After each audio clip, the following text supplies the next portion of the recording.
ಒಬ್ಬರಾದ ಮೇಲೆ ಒಬ್ಬರು ಕಾಂಗ್ರೆಸ್ನಲ್ಲಿ ಬಂಡಾಯ ಹೇಳೋದಕ್ಕೆ ಸಿದ್ಧತೆ ಮಾಡ್ಕೊಳ್ತಾ ಇದ್ದಾರಾ ಅನಿಸ್ತಾ ಇದೆ. ಯಾಕಂತ ಹೇಳಿದ್ರೆ ಎಚ್.ಕೆ. ಪಾಟೀಲ್ಗೆ ಸಚಿವ ಸ್ಥಾನ ಕೈ ತಪ್ಪಿದ ಬೆನ್ನಲ್ಲೇ ಆಕ್ರೋಶ ಹೊರಹಾಕ್ತಾ ಇದ್ದಾರೆ. ರಾಜ್ಯ ಹೆದ್ದಾರಿ ತಡೆದು ಕೈ ಕಾರ್ಯಕರ್ತರು ಪ್ರತಿಭಟನೆ ಮಾಡ್ತಾ ಇದ್ದಾರೆ.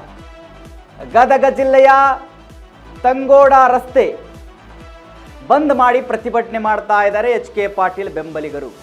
ಸರ್ಕಾರದ ವಿರುದ್ಧ ಘೋಷಣೆ ಕೂಗಿ ಬೆಂಬಲಿಗರ ಆಕ್ರೋಶ ಹೊರಹಾಕ್ತಾ ಇದ್ದಾರೆ. ಪಾಟೀಲರಿಗೆ ಸಚಿವ ಸ್ಥಾನ ನೀಡುವಂತೆ ಬೆಂಬಲಿಗರು ಘೋಷಣೆಗಳನ್ನ ಕೂಗ್ತಾ ಇದ್ದಾರೆ. ಎಸ್ ವೀಕ್ಷಕರೇ, ಡಿಕೆ ಸರ್ಕಾರಕ್ಕೆ ಸಚಿವ ಸಂಪುಟದ ವಿಸ್ತರಣೆ ದೊಡ್ಡ ತಲೆನೋವಾಗಿ ಪರಿಣಮಿಸಿ ದೊಡ್ಡ ತಲೆನೋವಾಗಿ ಹಿರಿಯರು ಎಚ್.ಕೆ. ಪಾಟೀಲ್ರು ಸಿದ್ದರಾಮಯ್ಯ ಸಂಪುಟದಲ್ಲಿ ಕಾನೂನು ಸಚಿವರಾಗಿದ್ರು. ಈ ಬಾರಿ ಅವರನ್ನ ಕೈ ಬಿಡಲಾಗಿದೆ. ಅದಕ್ಕೆ ಆಕ್ರೋಶ ವ್ಯಕ್ತವಾಗ್ತಾ ಇದೆ. ನೀವು ದೃಶ್ಯದಲ್ಲಿ ಗಮನಿಸ್ತಾ ಇದ್ದೀರಿ. ಹೆದ್ದಾರಿಯನ್ನ ತಡೆದು ಎಚ್.ಕೆ. ಪಾಟೀಲ್ ಅವರ ಬೆಂಬಲಿಗರು ಸರ್ಕಾರದ ವಿರುದ್ಧ ಘೋಷಣೆ ಕೂಗಿ ಆಕ್ರೋಶ ಹೊರಹಾಕ್ತಾ ಇದ್ದಾರೆ. ಎಚ್.ಕೆ. ಪಾಟೀಲರಿಗೆ ಸಚಿವ ಸ್ಥಾನ ನೀಡುವಂತೆ ಬೆಂಬಲಿಗರಿಂದ ಆಕ್ರೋಶ ಬರ್ತಾ ಇದೆ.